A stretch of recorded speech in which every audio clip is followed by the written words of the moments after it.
So x2 value x1 value అనేది ఈ ఈక్వేషన్లో substitute చేస్తాం. ఫస్ట్ ఆ ఈక్వేషన్ థర్డ్ ఈక్వేషన్ అనుకుందాం. ఆ ఈక్వేషన్ ఏంటంటే సో ఆ ఈక్వేషన్ ఏంటంటే 2πx1² plus 2πx1 x2 minus a0 is equal to 0. So ఇక్కడ 2π ఇక్కడ a0 అంటే 24π అని గివెన్ ఈక్వేషన్లో ఇచ్చాడు.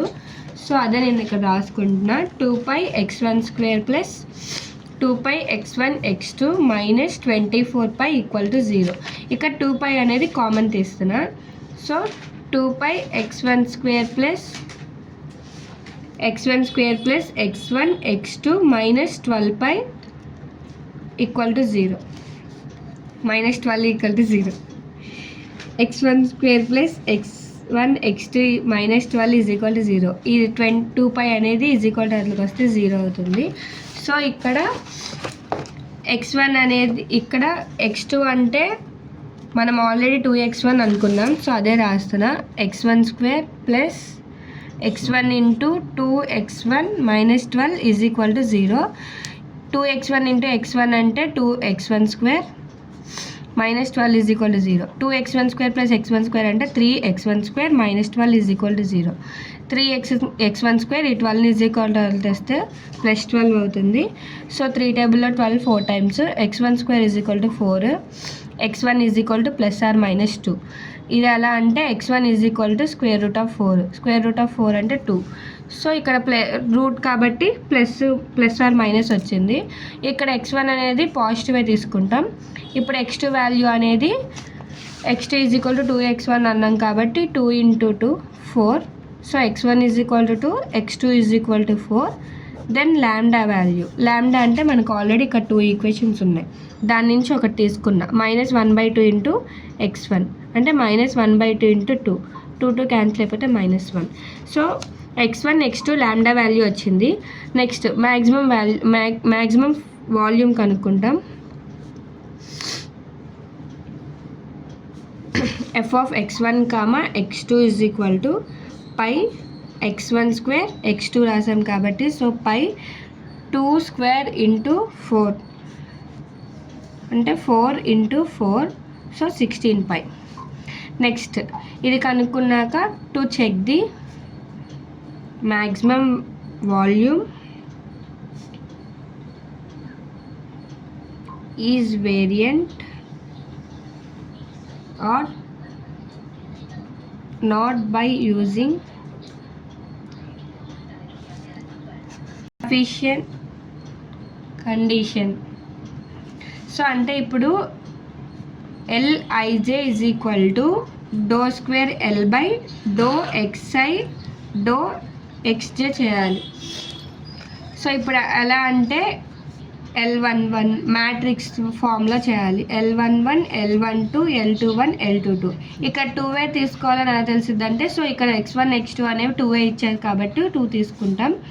నెక్స్ట్ L11 అంటే ∂2 L బై ∂x1 ∂x1 అంటే ∂2 L బై ∂x1² అంటే ఆల్రెడీ ఉన్న x1కి ఇంకోసారి x1తో డిఫరెన్షియేట్ చేస్తున్నాం. అంటే దీనికి ఇంకోసారి x1తో డిఫరెన్షియేట్ చేస్తున్నాం. ఇప్పుడు ఇక్కడ x1 ఉంది అంటే ఇది 1 అయిపోతుంది. సో 2πx2 ప్లస్ ఇక్కడ x1 4π అయిపోతుంది, x2 కాబట్టి 0 అయిపోతుంది, ప్లస్ ల్యాండా 4π వచ్చింది.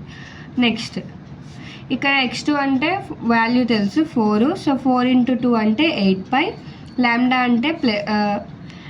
అంటే -1. So plus into minus -4π.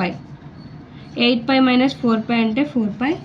Next L12 కనుక్కుంటాం. ∂2 L by ∂x1 ∂x2 అంటే దీనికి x1తో డిఫరెన్షియేట్ చేస్తాం. సో ఇక్కడ x1² ఉంది కాబట్టి 2 x1తో చేయాలి కదా. సో ఇప్పుడు ఇక్కడ ఏంటి పై x1² అంటే 2πx1 plus lambda into x1 అంటే 1 వచ్చింది కాబట్టి ల్యాండా 2π అని వచ్చింది. x1 అంటే 2 మనకి 2 ఇంటూ 2 4π మైనస్ 2π అంటే 2π.